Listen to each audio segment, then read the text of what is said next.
Victoria Chen did not lower her voice when she pointed at the man near the ballroom doors. Somebody remove him before he embarrasses this entire event. Heads turned. Crystal lights glowed over silk gowns and black tuxedos, but all Marcus Cole could see was his daughter's hand tightening around his fingers.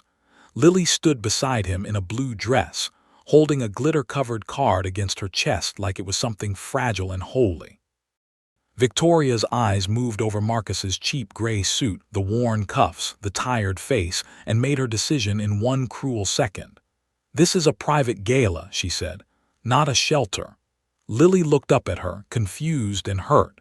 Then Victoria stepped forward and reached for the card. What kind of woman tears apart the last promise a little girl made to her dead mother? Marcus did not come to the gala to make a scene. He came because Lily had asked him 3 times that week if they were still going. The first time, he told her yes without thinking. The second time, his voice broke a little. The third time, he forced a smile and said they would be there even if he had to crawl through the front doors. Now he stood inside the marble entrance of the Blackstone Grand with his daughter beside him and grief sitting on his shoulders like wet concrete. The card in Lily's hands was not expensive. It was construction paper folded crooked in the middle. Glitter glue lined the edges in shaky silver waves. The front had a bright sun, 3 stick-figure children, and words written in careful block letters. For the kids Mommy loved. Lily had worked on it for most of the afternoon, tongue pressed to the corner of her mouth in concentration. She had used almost every crayon in the box. Twice she had asked if her mother would have liked it. Twice Marcus had answered yes. The third time he could not get the word out, so he just kissed the top of her head. Now Victoria Chen looked at that card like it was trash someone had dropped in her path. Marcus kept his tone even. "My daughter made that for the foundation." Victoria gave a short laugh. "Your daughter does not belong near this event." Lily flinched. Marcus felt it through the air between them. A security guard stood several feet away, tall and broad with a name tag that read Jerome. He had started toward them when Victoria snapped her fingers, but now he hesitated. His eyes moved from Marcus to Lily to the card. He looked like a man who already knew this was wrong. Victoria noticed his hesitation and her face sharpened. "Jerome, now." Jerome cleared his throat. "Ma'am, maybe we should just verify their invitation." "There is nothing to verify." Victoria's voice cut through the lobby. "Look at them." People were watching now. Donors, board members, socialites, men who spent more on watches than most people made in a year, women who could hide judgment behind polished smiles, waiters with silver trays paused near the walls. The quartet inside the ballroom played softly on, almost mocking the silence in the lobby. Marcus had spent enough years around power to know what this was. Not confusion, not caution, contempt. He felt Lily press closer to his side. "Daddy." "I'm here, sweetheart." Her voice dropped to a whisper. "Did we do something bad?" That question hit harder than Victoria's words. Marcus bent slightly so he could look at her. "No, we did nothing wrong." Victoria folded her arms. "You are upsetting the guests. Take your child and leave before you make this uglier." Marcus straightened. He was tired down to the bone. He had not slept much in months. Since Sarah died, sleep came like a visitor who no longer remembered the address. But even exhausted, he felt something inside him go still. "We were invited," he said. "By who?" He held her gaze. "By the woman this gala is supposed to honor." A flicker crossed Victoria's face, gone almost at once. "Do not play games with me." Lily lifted the card a little. "It's for the kids. Mommy said the party was for helping kids." Several people nearby lowered their eyes. Victoria looked at Lily as if the child had spoken out of turn in a board meeting. "Your mother should have taught you better manners." Lily's face changed. Not loud tears, not a tantrum, just that crushed, stunned look children get when the world suddenly turns mean for no reason. Marcus's hand curled at his side. "My wife died 6 months ago," he said. The words landed. A few people shifted uncomfortably. Jerome's jaw tightened. Even one of the waiters looked sick. Victoria did not soften. And yet here you are, causing a disruption at a memorial event. There it was, the coldness, clean, total, proud of itself. Lily whispered, "Daddy, can we just give them the card and go?" Marcus looked at the card, then at his daughter's face. He knew he should take her and leave, he knew that. But he had spent too many months backing away from everything that once mattered. Too many months letting grief decide his next step. Sarah had built this night. Sarah had built the foundation. Sarah had poured years of her life into children nobody rich people wanted to see. "No, not tonight." "We're staying," Marcus said. Victoria took one step forward. "You don't seem to understand how this works." "No," Marcus said quietly. "I understand exactly how this works." She reached for Lily's card before he could move. It happened fast. Lily gasped. The paper slipped from her small hands. Victoria caught it, glanced at the glitter and crayon like it disgusted her, and tore it once straight down the middle. The sound was small. That was what made it so terrible. A tiny ripping sound in a giant marble lobby. Lily made a broken little noise Marcus would hear in his sleep for years. "No," she cried. Marcus moved then, but not fast enough. Victoria let the two torn halves fall, then crushed one piece under the heel of her shoe. Jerome took a step back. One woman near the doors covered her mouth. The waiter holding champagne flutes froze in place. Lily dropped to her knees and grabbed for the paper. "You broke it. You broke Mommy's card." Victoria looked down at her. "Take your daughter and leave." Marcus stared at the crushed glitter under her shoe. For one terrible second, he saw Sarah in a hospice bed. Pale face, dry lips, brave smile. He heard her whispering to Lily, telling her to keep helping children, to keep being kind, to never let pain turn her hard. He remembered holding Sarah's hand while the monitors hummed and the room got quieter and quieter and the future got smaller. When he came back to himself, Lily was on the floor trying to smooth torn paper with shaking little hands. Something in him stopped grieving and started waking up. He crouched beside his daughter. "Sweetheart, look at me." Tears ran down her cheeks. "I tried so hard. I know. I was gonna give it to the kids. But I know." He gathered the torn pieces carefully. Glitter clung to his fingers. One piece had a footprint across the sun Lily had drawn. Victoria exhaled sharply, already bored with the damage she had done. "Jerome, remove them." Jerome did not move. "Jerome." His voice came low. "Ma'am, the child is upset." "And whose fault is that?" Marcus rose slowly, the torn card in one hand. The lobby felt different now, charged, watching, waiting. He looked at Victoria, and this time he did not bother to hide what was in his eyes. "You just made the worst mistake of your career." A few people exchanged glances.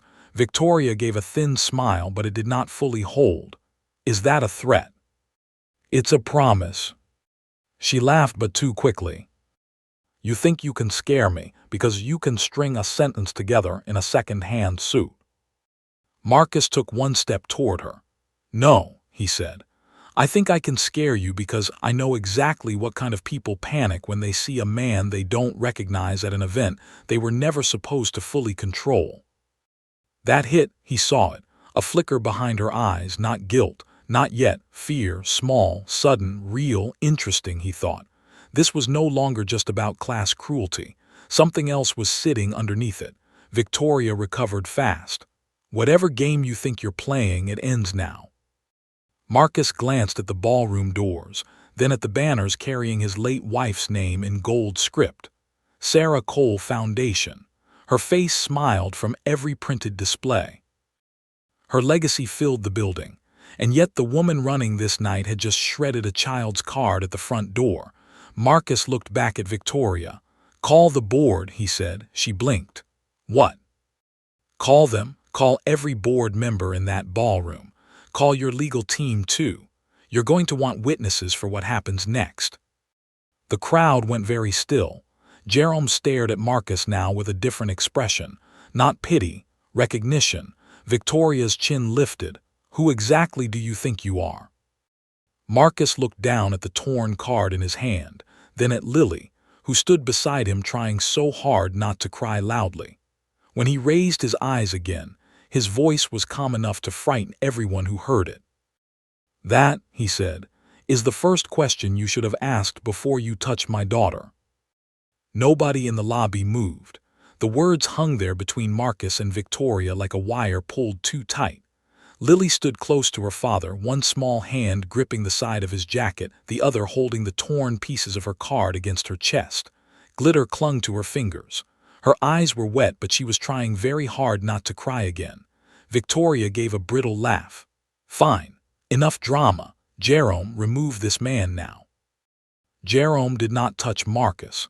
Instead, he said the one thing Victoria clearly did not expect. "Ma'am, I think we should verify his name first." A murmur moved through the crowd. Victoria's face changed. Not much, just enough for Marcus to see it. Her control was slipping, and she knew it. She turned on Jerome with quiet venom. "If you want to keep your job, do what I said." Jerome swallowed. His shoulders tightened, but still he did not move. Marcus almost felt sorry for him, almost. He knew that look, the look of a man being forced to choose between his paycheck and his conscience. He had seen that look in meetings, on factory floors, in offices where people with power liked to test how much fear they could create before anyone pushed back. Lily tugged his sleeve. "Daddy, can we go home now?" Marcus looked down at her. The question cut deep because part of him wanted to say yes. "Yes, sweetheart, let's leave. Let's go home. Let's forget these people and this building and every poison thing inside it." But Sarah had built too much for him to walk away now. He crouched and spoke softly. "Not yet." Lily searched his face. "Why?" "Because your mommy made this place for children who needed help, and because some people forgot that." Lily's mouth trembled, but she nodded. Marcus stood again and turned to the nearest waiter, a young man still frozen with an empty tray in his hands. "Do you have a phone?" The waiter blinked. "Yes, sir." "Call Arthur Benton. Tell him Marcus Cole is in the lobby and he needs to come out right now." The tray rattled in the waiter's hands. Victoria took a sharp breath. "Do not do that." The waiter looked between them, then at Marcus. Marcus held his gaze. "Now." The waiter hurried off so fast, he nearly collided with a floral display. That landed harder than Marcus expected. Victoria took one careful step toward him. "How do you know Arthur Benton?" Marcus said nothing. Her eyes narrowed. She was thinking fast now, searching, rearranging facts. He could almost hear it happening. Lily pressed herself against his side. Marcus reached down and gently moved her behind him. That tiny gesture made several people in the crowd shift with discomfort. It told them everything they needed to know. A father shielding his child. A woman in diamonds still trying to win. Victoria lowered her voice. "What do you want?" There it was, not outrage, not dismissal, calculation. Marcus answered just as quietly, "For you to keep talking." She stared at him. Then she made a mistake. "You don't understand what kind of night this is." Marcus watched her closely. "Then explain it to me." She glanced toward the ballroom doors as if checking who might hear. "This gala has donors, investors, media, board members. A scene in the lobby damages everything." "Interesting," Marcus said. "You're worried about damage now." Her jaw hardened. "You think you're clever." "No, I think you're nervous." A pulse moved in her neck. Before she could answer, the ballroom doors opened. Arthur Benton stepped out fast for a man his age, silver hair slightly disordered, tuxedo jacket unbuttoned, phone still in one hand. He was followed by two board members and the foundation's program director, Helen Duart. Arthur stopped the second he saw Marcus. The old man went pale. "My God," he said, "that was enough. Not the full reveal." Not yet, but enough to change the air. The board members looked from Arthur to Marcus, confused. Helen's eyes widened when she saw Lily crying and the torn card in Marcus's hand. Arthur crossed the lobby quickly. "Marcus." Victoria turned to him. "Arthur, thank God. This man has created a disruption and—" Arthur cut her off without even looking at her. "What happened?" Marcus handed him one torn half of the card. Arthur read the words in silence, for the kids mommy loved. His face changed, deep grief, then anger. Helen covered her mouth. Oh no. Lily looked up at Arthur. She broke it. Arthur bent down slowly, his old knee stiff. Did she, sweetheart? Lily nodded and held out the other pieces. Arthur looked at them, then rose and turned toward Victoria. No shouting. No grand speech, just one question. Did you do this? Victoria still tried to hold her posture. Arthur, this is being taken out of context. Arthur's stare did not move. Did you tear a child's card? Victoria hesitated half a second too long. Helen stepped forward then. She looked at Lily, at the glitter on the floor, at Marcus's face, and something inside her snapped. I knew it, she whispered. Victoria spun toward her. Be careful. No, Helen said, louder now. No, I'm done being careful. The crowd leaned in, phones lifted higher. Helen looked at Marcus with tears in her eyes. Mr. Cole, I'm sorry. There it was, a few gasps, heads turning, whispers erupting. Mr. Cole. Victoria heard it too. Her whole body went still. Marcus watched the realization move across her face piece by piece. First confusion, then denial, then a dawning horror so pure it almost looked physical. No, she said. Arthur's voice was flat. Yes. Victoria looked straight at Marcus. Really looked now, past the cheap suit, past the exhaustion, past the grief she had mistaken for weakness.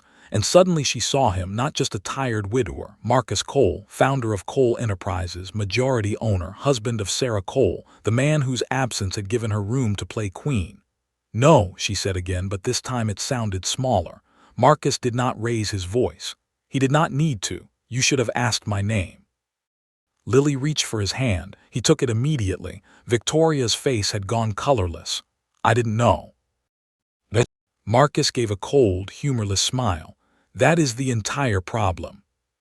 The crowd exploded into whispers. Somebody near the pillars said, That's him. Another voice whispered, Oh God. One woman backed away as if she had just realized she had been standing too close to a live wire. Jerome straightened like a man who had been holding his breath for 20 minutes. Victoria found her voice again, but not her balance. Mr. Cole, if there has been a misunderstanding. A misunderstanding, Marcus repeated. He looked down at the glitter crushed into the marble floor. My daughter made a card for the children your event claims to serve. You called us trash. You called security. You tore up the last thing she made for her mother's foundation. He lifted his eyes. And now you want to call that a misunderstanding. Victoria's lips parted, but nothing came out. Marcus turned to Arthur. Get everyone important in the ballroom. Board, donors, senior staff. Nobody leaves. Arthur nodded once and took out his phone. Victoria stepped forward. Panic was pushing against her voice now. This doesn't need to happen publicly. Marcus looked at her for a long second. Then he said, That sentence tells me more than your apology ever could. Helen moved to Lily's side. Sweetheart, would you like to sit down with me for a minute? Lily shook her head. I want to stay with Daddy. Marcus looked down. You can stay. She nodded and held tighter to his hand. Arthur was already issuing orders. Staff members began moving through the ballroom doors. The energy shifted from glittering celebration to quiet emergency. Donors turned toward the lobby. Conversations died. The music inside faltered, then stopped altogether. Victoria lowered her voice again. Marcus, please, let me explain. He glanced at her. You're on a first-name basis now. Her jaw tightened. Mr. Cole, then. Too late. She drew in a slow breath, trying to rebuild herself. I admit this looks bad. Helen let out a stunned laugh. Looks bad. Victoria ignored her. But escalating in public will damage the foundation. Marcus's expression darkened. You still think that's the thing I care about most right now? No, Victoria said carefully. I think you care about your wife's legacy. That was smarter, colder, better aimed. Marcus felt the hit of it and knew she saw that too. She went on, quieter now. A public scandal tonight could hurt donations. It could hurt confidence. It could hurt the children this foundation serves. For the first time since the confrontation began, Marcus felt real danger in her. Not because she was powerful, because she understood how to hide behind noble language. That made her more than cruel. It made her useful at being cruel. He looked toward the ballroom where Sarah's portrait stood above the stage. He could almost see it from here. Sarah smiling down at a room full of people spending thousands in her name. Then he looked back at Victoria. The children were doing just fine in my thoughts until you used them as a shield. Something flickered in her eyes again, fear. And something else. He leaned in slightly. You're still too scared for this to be only about tonight. That landed. Arthur returned to Marcus's side. They're gathering. Marcus nodded. Then he did something Victoria clearly did not expect. He stepped away from her and knelt in front of Lily. The lobby went quiet. Sweetheart. Lily looked at him with swollen eyes. Did I mess it up? His whole face softened. No, you did everything right. But the card. We'll fix the card. She swallowed hard. It won't be the same.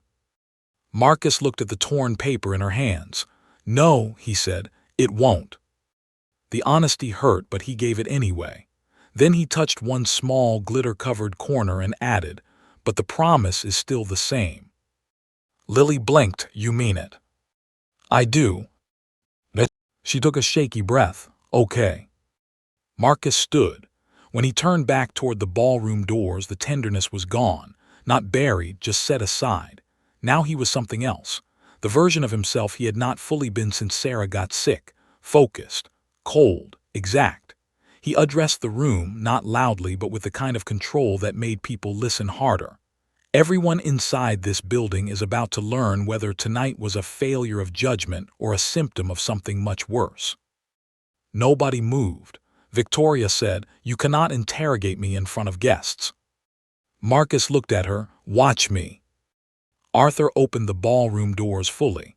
The sound from inside had disappeared. Hundreds of guests stood turned toward the entrance.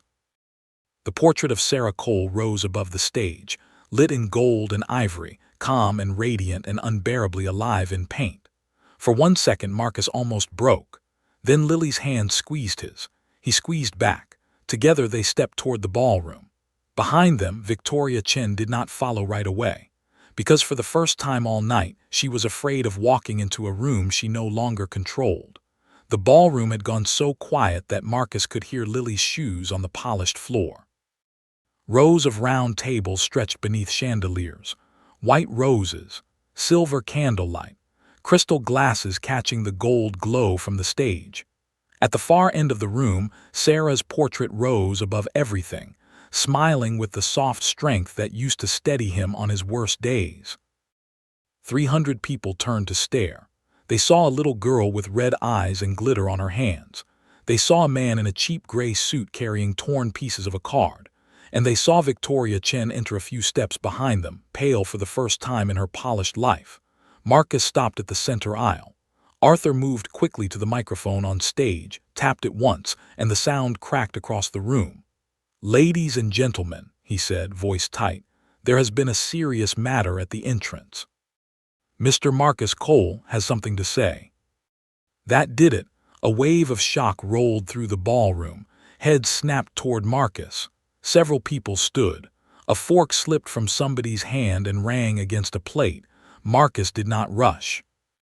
He walked Lily to the front and stopped below Sarah's portrait. He looked up at his wife's painted face for one long second, then turned back to the crowd. This gala was supposed to honor Sarah Cole, he said. No microphone, no strain. His voice carried anyway. It was supposed to honor the woman who built this foundation to serve children most people never look at twice. Silence. Instead, my daughter and I were stopped in the lobby. We were insulted. We were called trash. And my child's card, he lifted the torn pieces, was ripped apart in front of witnesses. Gasps moved across the room. Lily stood straighter beside him. Marcus felt her trembling, but she did not hide behind him. That alone nearly shattered him. Victoria stepped forward at last. Her voice came smooth, controlled, very different from the one she had used in the lobby. "Mr. Cole, I have already said I regret the misunderstanding." Marcus looked at her. "Say the word again." She held her ground. "Misunderstanding." He nodded once, almost thoughtfully. "Interesting." Then he turned to the room. "Since Miss Chen wants to call it that, let's make sure everyone understands the misunderstanding clearly." Victoria's eyes flashed. Marcus raised one torn piece of the card. "My daughter made this today. She made it for the children this foundation claims to serve. She made it because her mother asked her before she died to keep helping." A murmur rippled across the room. Some people looked down immediately. "Miss Chen took it from her hands," Marcus said, "and tore it in half." Now the room broke, not into noise exactly, into whispers, sharp breaths, disbelief, the kind of movement that comes when people suddenly realize they are standing inside a moment they will later claim they always understood. Victoria's voice cut in. "That is not the full context." Marcus looked at her again. "Then by all means, give us the full context." She hesitated. That hesitation cost her. Helen Duarte stepped away from one of the front tables and spoke before fear could catch her. "There is no better context. I saw the card. I saw the child. I saw what was left on the floor." All eyes moved to Helen. Victoria's face hardened. "Helen, be careful what you say in public." Helen laughed once. It was not a happy sound. That warning might have worked yesterday. A few people in the room exchanged glances. Marcus noticed that. Good. Fear around Victoria had history. Arthur took the microphone and handed it to Marcus. Marcus almost refused, then changed his mind. Let the whole room hear every word. He stepped to the stage but did not stand behind the podium. He stayed in front of it, closer to the people, closer to Sarah's portrait, closer to the truth. "My wife did not build this foundation so wealthy people could applaud themselves over dinner," he said. "She built it for children who needed books, tutors, scholarships, grief support, and somebody to notice they existed." That landed harder, because too many people in that room knew they had attended for optics, not purpose. Marcus let the silence work for him, then continued. "I stepped away from this company and this foundation when Sarah got sick. I trusted other people to guard what mattered. Tonight, I walked back into my wife's legacy and watched a woman humiliate my daughter at the door." He turned toward Victoria. "So now I have one question."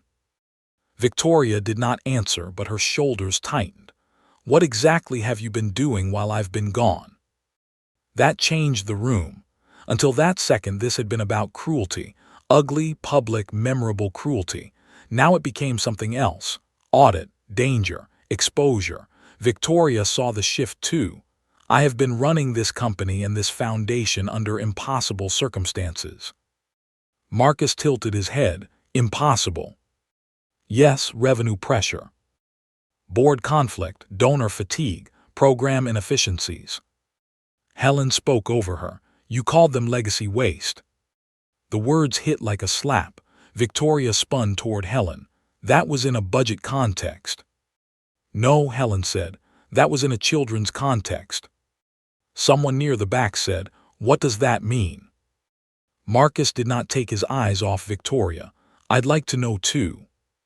She drew in a breath, then made the choice desperate people make when they still believe confidence can replace innocence. "Some programs were restructured," she said. "That is normal. Some funds were reallocated. Also normal. Growth requires difficult decisions." Arthur stepped forward, old face grim. "Not those decisions." Victoria turned on him. "Arthur, do not do this here." Arthur's voice stayed level. "Where would you prefer? Somewhere without witnesses." A few people actually flinched at that. Marcus noticed Jerome at the ballroom entrance now, standing like a wall, not guarding Victoria, guarding the room. Good man, Marcus thought. Lily tugged his sleeve very gently. He bent toward her. She whispered, "Daddy, is Mommy mad?" His throat tightened. He knelt so only she could hear him. "No, sweetheart, but I think she wants us to be brave." Lily nodded with serious little eyes and looked up at Sarah's portrait. Marcus rose again, and when he spoke this time, the softness was gone. "Arthur, Helen, I want the truth, and I want it in front of everyone." Victoria stepped forward quickly. "You cannot turn a memorial gala into an internal hearing." Marcus faced her fully. "You turned it into something worse the moment you touched my daughter." The room went still again. Then Helen did something Marcus had not expected. She walked to the stage and pulled a folded packet from her bag. Her hands were shaking. "I brought these tonight because I kept telling myself I needed one more chance to speak up." She looked at Marcus. "I'm sorry it took this." Marcus took the packet.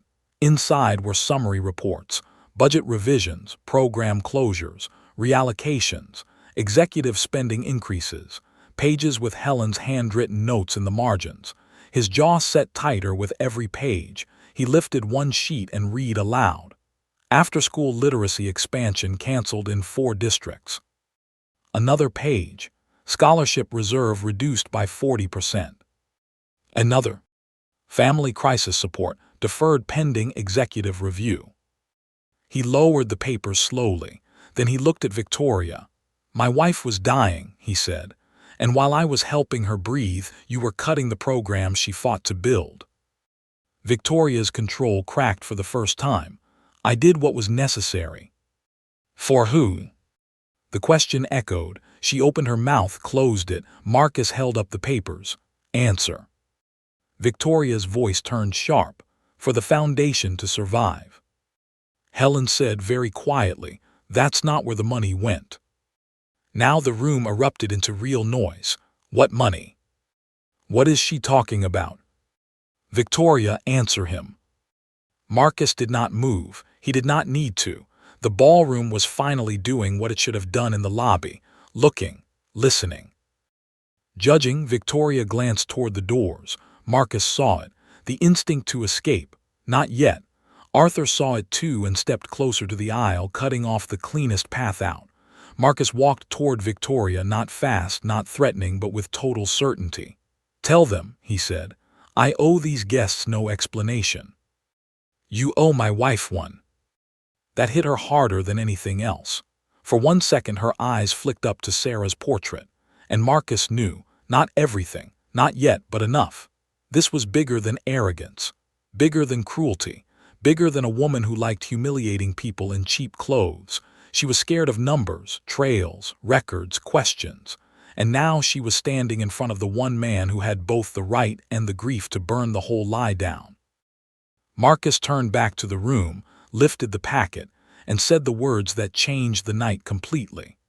"Before this evening is over, I'm ordering a full forensic audit of Cole Enterprises and every branch of the Sarah Cole Foundation."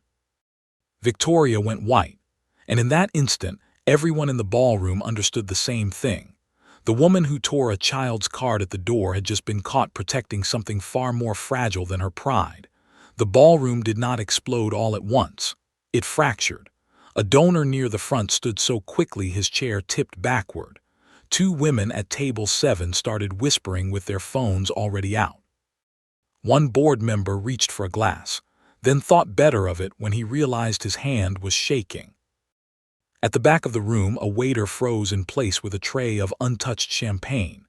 And Victoria Chen, the woman who had controlled this room for the last 18 months with a smile and a schedule, looked like she had just heard the floor crack under her feet.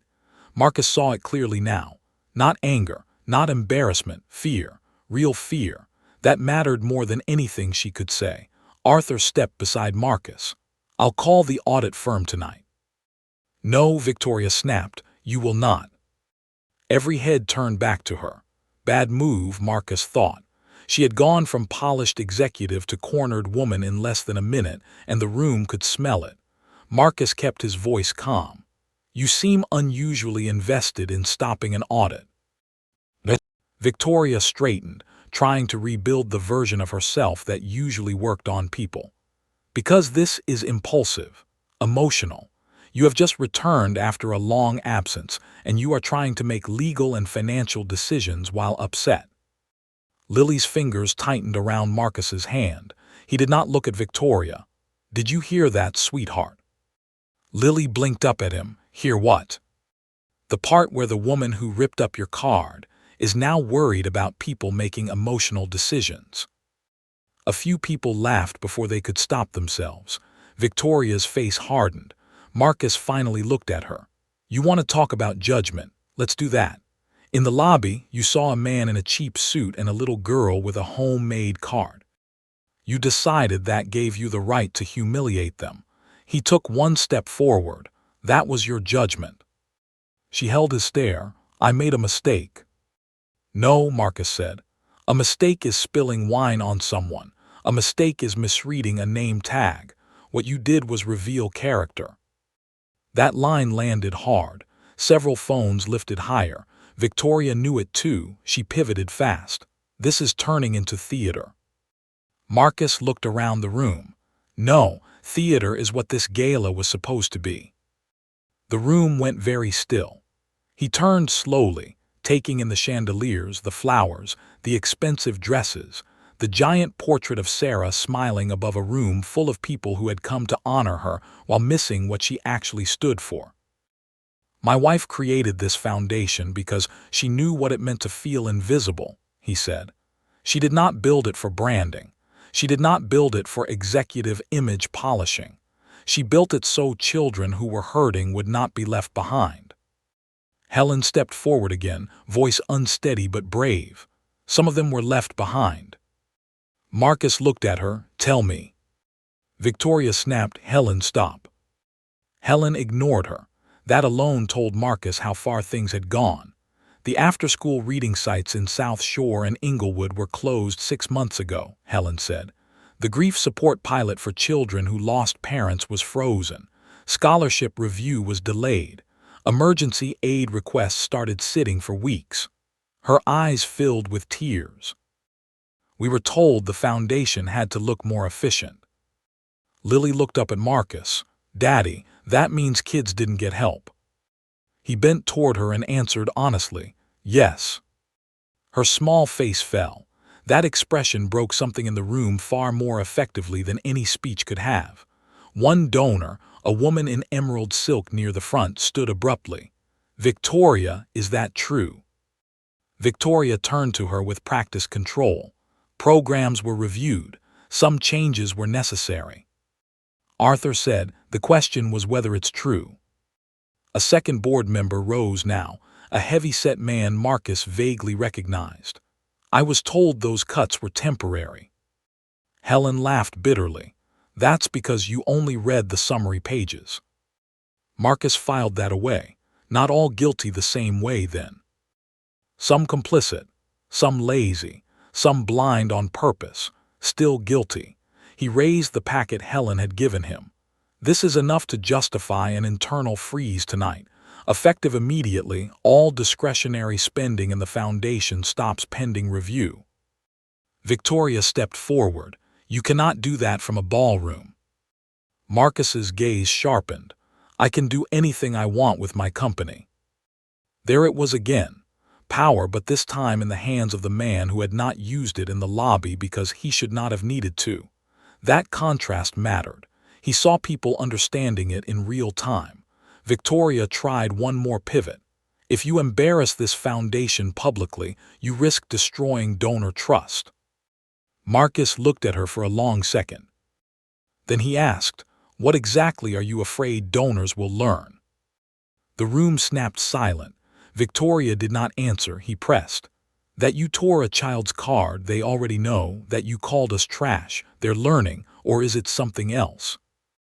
Her chin lifted.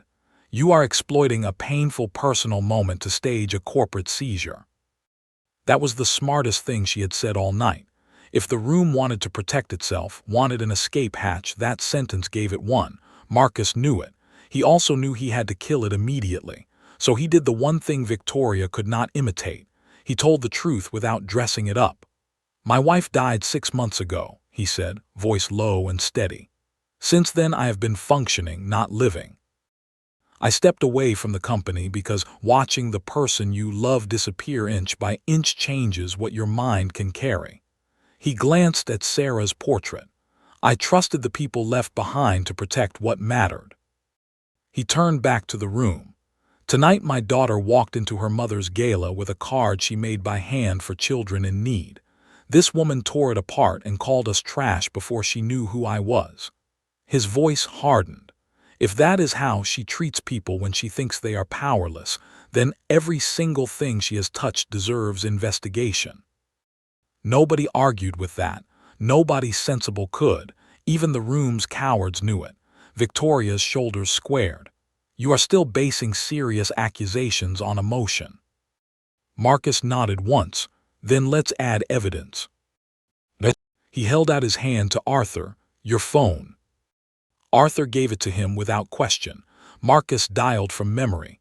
The room listened to every ring. Then a woman answered. Morrison and Vale Forensic Accounting. Marcus spoke clearly. This is Marcus Cole. I need a team at Cole Enterprises headquarters at 8 a.m. tomorrow. Full emergency audit authority. Company and foundation books. All executive approvals. All vendor contracts from the last 18 months. Silence on the line. Then yes, Mr. Cole, we can mobilize. Good, Marcus said. Send your best people. He ended the call and handed the phone back. That changed the room again. This was no longer threat, no longer theater, no longer grief speaking wildly. This was action, real action. Victoria's voice dropped. Marcus. Please. The first time she had said please, it had been strategy. This time it sounded like survival. He looked at her. Now you remember my name. She took one step closer, lowering her voice so only he and the nearest table could hear. You don't understand what kind of chain reaction this will trigger. That sentence told him more than all the rest. Not if there was a problem, how much of one. Marcus answered just as quietly. Then you really should have left my daughter's card alone. Helen suddenly spoke again, faster now, like the dam had finally broken. There's more. Marcus turned. She looked terrified, but she kept going. The children's literacy contract was moved to a new vendor last year, triple the cost, lower delivery numbers. When I asked why, I was told the board approved it. She looked at Arthur. Did they? Arthur's face darkened. Not that contract. A different board member muttered, I never saw it. Victoria snapped, because it was operational. Marcus watched her very carefully. Operational, neat word, useful word, a place people bury things. Helen swallowed. The vendor belongs to her college friend. The room erupted. What? Is that true? Oh my God. Victoria lifted her chin. That relationship was disclosed. Marcus asked where. She did not answer fast enough. Arthur said flatly, it wasn't disclosed to me. Marcus moved to the stage steps and took the microphone at last. His voice rolled across the ballroom clean and cold. As of this moment, Victoria Chen is suspended from all executive authority pending investigation. A stunned breath swept the room. Victoria stared at him. You can't suspend me without formal board procedure. I own 73% of this company. That hit like a hammer. He continued, if you'd like to test the bylaws, we can do that in the morning. Tonight, you are finished giving orders. Jerome stepped away from the entrance and closer to the center aisle. Victoria saw him and something ugly flashed across her face. You, stay out of this. Jerome did not blink. With respect, ma'am, I think I'm exactly where I should be. That line earned a murmur of approval from the room. Lily leaned close to Marcus and whispered, Daddy, are we winning? He looked down at her, not because he wanted a clever line, because he needed to answer this the right way. No, he said softly, we're finding out what's true. She thought about that and nodded. Good girl, he thought. Sarah's girl. Victoria made one final attempt to grab the room back. You are all making a terrible mistake, she said, turning to the donors and board. If he does this tonight, if you let him drag this company through a public scandal, every program will suffer. Every child attached to this foundation will suffer. Marcus saw some hesitation return, small but enough to matter, so he cut straight through it. The children are already suffering if what we've heard tonight is even half true. He faced the room. And if anyone here thinks I would protect my reputation by hiding theft from children in my dead wife's name, then you never knew me, and you definitely never knew Sarah. That ended it, not because it was dramatic, because it was true and everybody knew it. Arthur stepped beside him. I support the suspension. Helen said, so do I. The woman in green silk raised her hand. So do I. Another donor, then another. Board members began nodding, not all, but enough. Victoria saw the tide turn in real time, and for the first time all night her mask slipped completely. There was no polish left. Only a woman who knew the room had stopped protecting her. Marcus spoke the final line with the same calm he had used in the lobby. This gala is over. He looked up at Sarah's portrait. But tomorrow, he said, the truth begins. The truth began at 7:12 the next morning.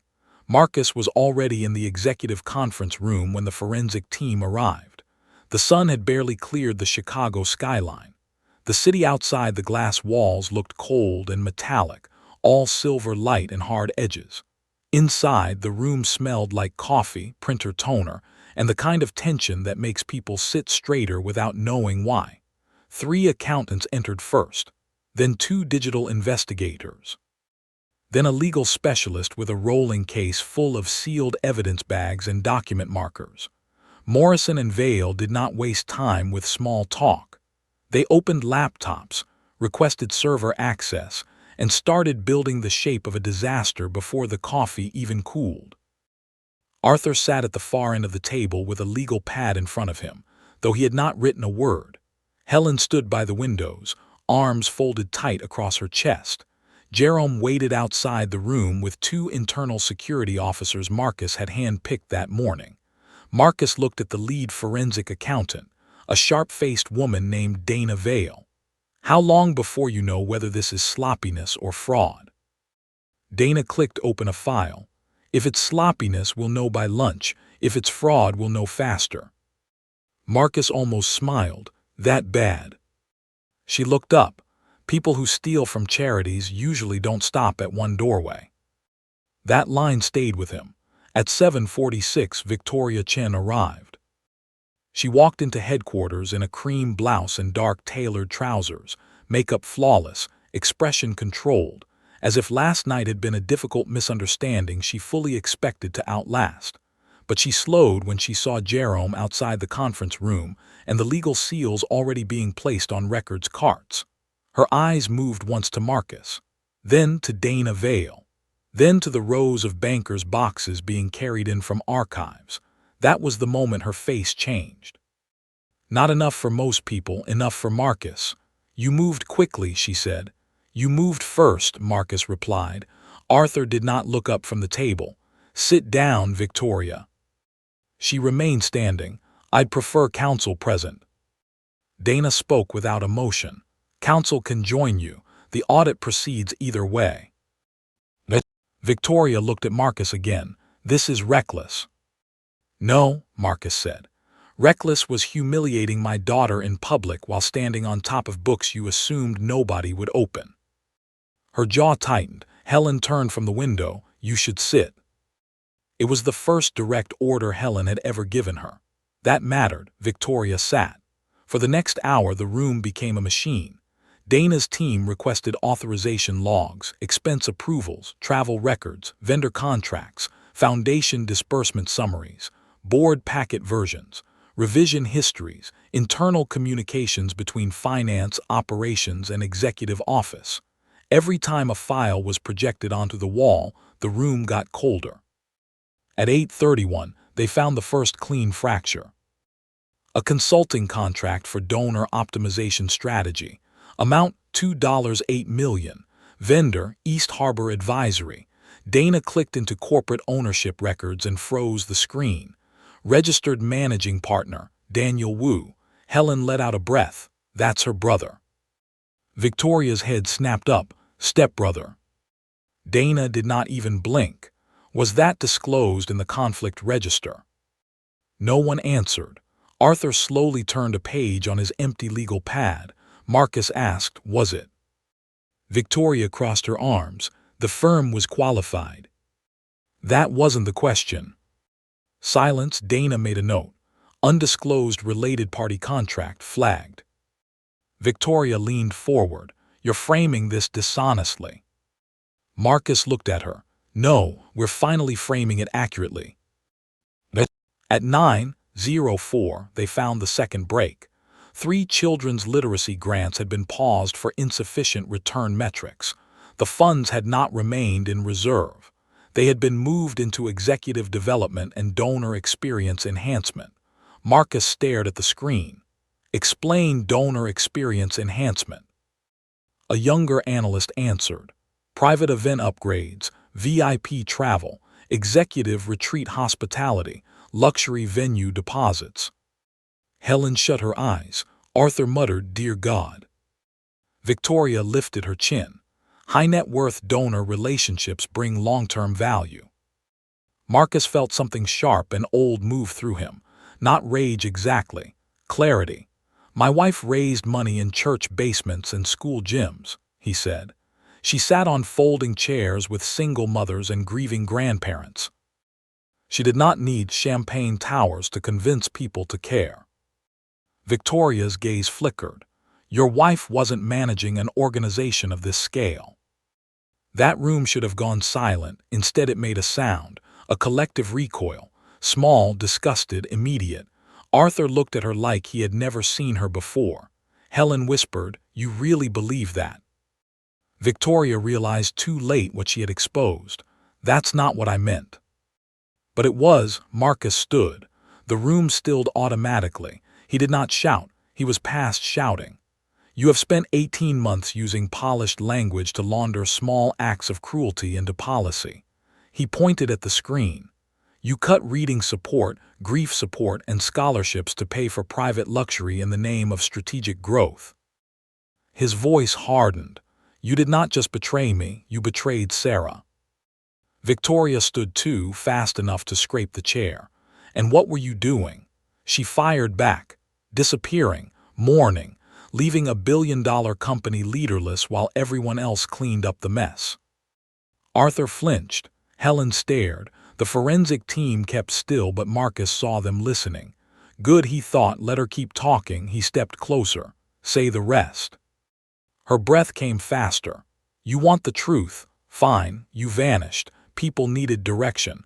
The company needed discipline. The foundation needed modernization. Sarah's model was sentimental and expensive. Marcus went so still that even Victoria seemed to hear the danger in the silence she had made. Then he asked very softly, Did you just call my dead wife's work sentimental? Victoria did not answer, because she had, and everyone knew it. Marcus nodded once. Thank you. Dana looked up from her laptop. Mr. Cole, we have something else. The room pivoted. Projected now, a fund transfer chain, Memorial Family Crisis Reserve, Sarah's fund. The one she created during treatment for families losing income while caring for terminally ill loved ones. Marcus gripped the edge of the table. Transfer 1, reserve reduction. Transfer 2, temporary executive hold. Transfer 3, reallocated liquidity support. Transfer 4, destination account routing under discretionary leadership spending. Amount missing, $11. $4 million. Marcus's voice changed. It became quieter than before, and that was worse. Read that again.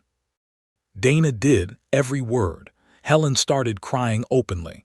Arthur removed his glasses and rubbed a shaking hand over his face. Marcus looked at Victoria. She actually tried. The reserve was underperforming. Nobody in the room moved. Nobody even breathed right for a second. Marcus heard Sarah coughing in a dark hospital room. Heard her apologizing to him for medical bills when she should have been resting. Heard her whispering that no family should ever have to choose between staying beside a dying loved one and keeping the lights on. Underperforming. He moved before he realized he had. Not violently, not recklessly. Just one fast step that made Jerome come to the door and the room jolt upright. Marcus planted both palms on the table and leaned toward Victoria. "My wife made that fund when she could barely walk from one room to another," he said. "She made it because she knew what fear smelled like in a hospital hallway. She made it for husbands sleeping in chairs, for mothers counting parking dollars, for children pretending not to hear doctors." Victoria's face had lost all color, "And you stole from it." She whispered it was temporary. Marcus straightened slowly, then he turned to Dana. "How bad is it?" Dana answered with professional calm, which somehow made it crueler. "Bad enough that this is no longer an internal matter." Arthur looked up sharply. "You mean criminal?" Dana met his eyes. "I mean criminal." The word settled over the room like ash. Victoria sat back down. For the first time, Marcus saw something close to collapse in her. Not remorse, not yet. The ugly realization that competence would not save her now. Dana continued. "There are shell transfers under layered authorizations, at least 4 questionable vendors, executive travel patterns inconsistent with foundation purpose, and multiple approvals routed through narrowed review channels." She paused. "This was designed?" Marcus asked. "Designed by one person." Dana looked at the early map on the screen. "No." Arthur whispered a curse under his breath. Helen wiped her face. "The board." "Somebody in finance, possibly procurement. Maybe more," Dana said. "We need full device preservation immediately." Marcus nodded. "Do it." Victoria finally found a new angle. "You cannot accuse me of criminal conduct based on preliminary analysis." Marcus looked at her as if she were speaking from a very long distance. "I don't need to accuse you," he said. "I only need to stop protecting you." Then he picked up his phone. Victoria stood again. "Who are you calling?" He did not answer until the line connected. "Special Agent Morrison," he said. "This is Marcus Cole. I need federal investigators at Cole Enterprises headquarters today. We've uncovered evidence of fraud, self-dealing, and likely embezzlement involving the Sarah Cole Foundation." Across the table, Victoria stopped breathing. Marcus listened a moment, then added, "Yes, bring white-collar crime and bring enough people." He ended the call. Nobody spoke. Then Lily's voice came from the doorway. "Daddy." Every adult in the room turned. She stood there in her school uniform, backpack hanging from one shoulder, Marcus's mother just behind her looking alarmed and apologetic. Marcus's whole body changed on instinct. He crossed the room immediately and crouched in front of Lily. "What are you doing here, sweetheart?" Her eyes moved over his face. "Grandma said you had to work, but I forgot my card pieces in the car." He looked down. She was holding them. Every torn, glitter-covered piece, flattened as carefully as 8-year-old hands could manage. His throat closed. "I wanted to fix it after school," she said, "but Grandma said I should ask first." Marcus took the pieces like they were made of glass. Behind him, the conference room remained dead silent. Lily looked past him then into the room and saw Victoria. Her face changed. Not fear, recognition, sadness. And that hit Marcus harder than fear would have. Lily spoke softly. "You're the mean lady." Victoria said nothing. Lily looked at the room, at the adults, at the screens, at the money trails she could not understand. Then she asked the simplest question in the world. Did she take the kids' money too? No one in that room had a better way to say it. Marcus answered the only way he could. "Yes," he said quietly. "It looks like she did." Lily's eyes filled, but this time she did not cry. She just looked at Victoria and said, "That's worse than breaking my card." Victoria looked away first. Victoria looked away first. That was the moment Marcus knew it was over. Not legally, not publicly, not even financially. Those battles still had to be fought, but the illusion was gone. The last mask had slipped in front of the one witness who mattered most. An 8-year-old girl had looked at her and seen exactly what she was. Marcus rose slowly, the torn card still in his hand. He turned to his mother. Can you take Lily downstairs for a minute? Lily looked up at him. Are you going to fix it? He glanced at the card pieces, then at the screens behind him covered in numbers, transfers, and lies. Yes, he said, I am. She studied his face with that old, impossible seriousness children sometimes have when life forces them to grow too fast. Then she nodded and let her grandmother guide her out. When the door closed, the room felt colder. Marcus turned back toward the table. No one leaves this floor, he said. Phones stay, devices stay, hard drives stay. Dana, lock every system path you legally can. Arthur, call outside counsel. Helen, get me the full list of every program frozen or cut in the last 18 months. I want names, cities, numbers, and who signed off. Then he looked at Victoria. And you will sit there and decide whether you want the next hour to be difficult or catastrophic.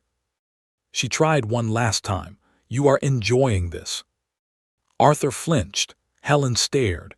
Even Dana looked up from her notes. Marcus almost laughed, but there was no humor in him. My wife is dead, he said. My daughter was humiliated at her mother's gala. Children lost money that was meant to help them survive. If you think this feels like enjoyment, then you understand nothing. Victoria's shoulders fell half an inch, enough to show the truth. The federal agents arrived at 10:14.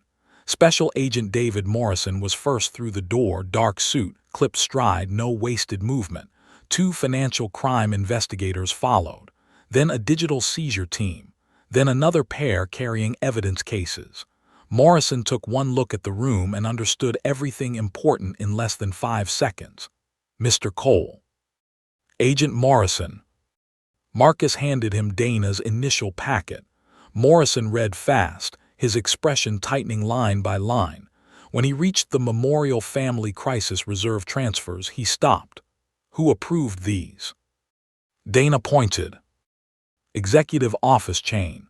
We're still tracing secondary authorization support. Morrison looked at Victoria. She held her posture, but only barely. I want an attorney. You should have one, Morrison said. He turned to Marcus. We'll take it from here. Marcus nodded. That should have been enough. It was not. Because before Morrison could begin formal questioning, Helen spoke. There's one more thing. Everyone looked at her. Her hands were shaking again, but now there was anger under it. Good anger, clean anger. The kind that arrives after fear finally gets tired. 3 months ago, I submitted an internal objection over a contract transfer tied to the emergency counseling program. She swallowed. The vendor had no service history, no proper staffing, no child trauma credentials. I was told to withdraw the objection. By who? Marcus asked. Helen looked at Victoria. By her chief of staff on her instruction. Victoria's voice came out brittle. That is not true. Helen did not back down. I kept a copy. Now Morrison's eyes sharpened. Where is it? Helen reached into her bag and slid out a folded envelope. At home, I kept everything. This copy came with me last night because I was finally going to confront Arthur after the gala. Arthur looked sick. You should have come sooner. Helen's face crumpled for a second. I know. Marcus understood that look, shame after silence. It was all over this building. Morrison opened the envelope. Inside was the objection, the routing notes, and one printed email. He read it once, then again. Then he placed it flat on the table. Marcus saw only one sentence clearly from where he stood. Move reserve optics away from lost narratives. Higher value visibility matters now. For a moment, Marcus did not breathe. Lost narratives. That was how they had discussed Sarah's dying work. That was the phrase they used when they wanted to bury the ugly human part under sleek strategy language. Morrison lifted his eyes slowly to Victoria. Miss Chen, you need to stop talking unless your attorney is present. Victoria's voice cracked for the first time. You're making this sound criminal. Morrison did not blink, because it is starting to sound criminal. She stood so abruptly the chair rolled backward. I built this company while he disappeared, she snapped, pointing at Marcus. I held donors. I stabilized operations. I did what weak, sentimental people never do. I made hard decisions. And there it was. The room heard it, not just guilt, belief. She believed cruelty was strength. She believed compassion was weakness. She believed Sarah's work was soft and therefore disposable. Marcus felt something settle inside him. No more doubt, no more hidden corners, no more maybe, just truth. He walked to the head of the table and spoke with a calm so complete it silenced the room. You made one fatal mistake. Victoria laughed once, sharp and breaking. Only one. Yes, Marcus looked her straight in the eyes. You thought kindness meant nobody was guarding the door. Nobody moved, nobody spoke, he continued. My wife was kind, my daughter is kind. The children you stole from needed kindness. You mistook all of that for weakness because power is the only language you respect. His voice hardened. So let me be very clear in the language you do understand. He put both hands on the table. You are terminated, effective immediately. All building access revoked. All executive authority revoked. All company devices surrendered. All accounts frozen pending federal review. And every lawyer I pay from this hour forward will be working to pull back every dollar you touched. Victoria stared at him like she had finally met a wall she could not charm, threaten, or climb. Then Morrison stepped forward. Miss Chen, please remain available for formal interview. You are not free to remove records, devices, or funds. If you attempt to interfere with evidence, that will make your situation worse. For 1 second Marcus thought she might finally cry. She did not, she did something uglier. She smiled at him, small, bitter, cracked at the edges. You think this ends with me? Marcus said nothing. There are board members in this, finance people, procurement, donor channels. You pull one thread, Marcus, and half your precious company comes apart. Arthur closed his eyes. Helen whispered, "Oh God." Morrison said, "Thank you. That statement was very helpful."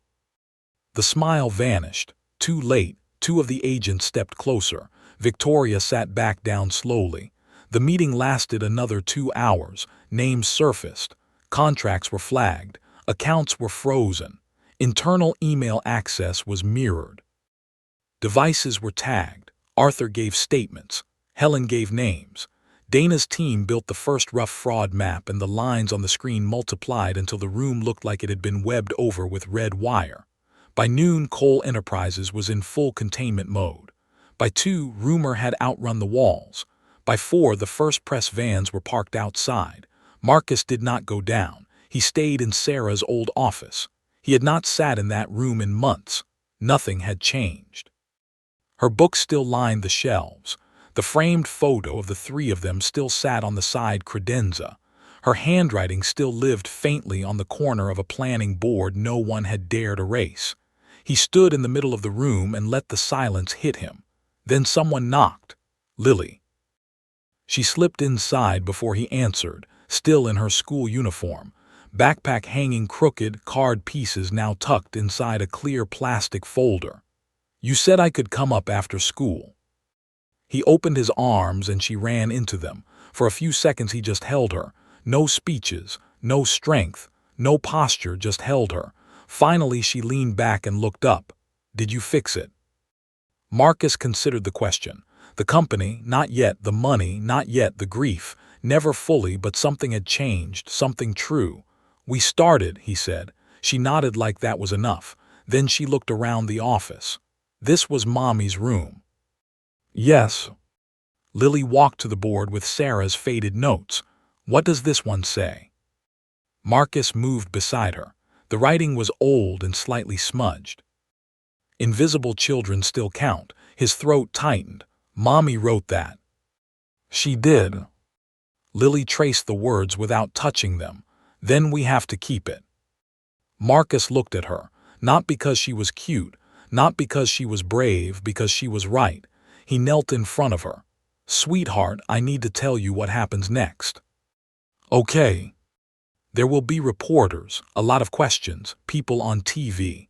Maybe people saying things that are unfair. Some of them won't understand. Some of them won't care about the truth. They'll just want noise.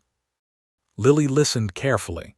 But we're still going to tell the truth anyway, he finished. She nodded once, because truth is stronger than mean. He almost smiled. Yes.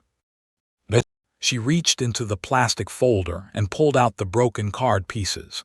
Can we make a new one too? He took a slow breath. Yes. Bigger. Much bigger.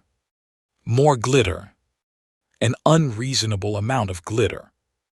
That got a small laugh out of her. Good. He needed that sound. That evening, Marcus did go downstairs. The lobby was crowded with cameras, reporters, employees, and a line of people from the foundation staff who looked like they had spent the whole day holding themselves together with coffee and fear. Arthur stood to one side. Helen stood on the other. Jerome was near the doors in a dark suit that suddenly looked less like a uniform and more like armor. Marcus walked to the front with Lily beside him. Flashbulbs exploded, questions flew. Mr. Cole, is it true the CEO has been removed? Are federal investigators involved? How much money is missing? What happens to the foundation now? Marcus raised one hand. The room quieted by degrees. He looked at the cameras, then at the employees, then down at Lily. When he spoke, his voice carried with absolute clarity. Yesterday, a woman in power looked at my daughter, looked at a handmade card meant for children in need, and treated both like they did not matter. He let that sit. Today we learned that this was not a single act of cruelty. It was the visible edge of something rotten underneath. Several cameras zoomed in. Marcus did not care. My wife, Sarah Cole, built this foundation for children who felt unseen, for families in crisis, for people going through the kind of pain money cannot soften. His voice lowered. What was stolen from them will be recovered. What was cut from them will be restored. And everyone who helped bury that truth will answer for it.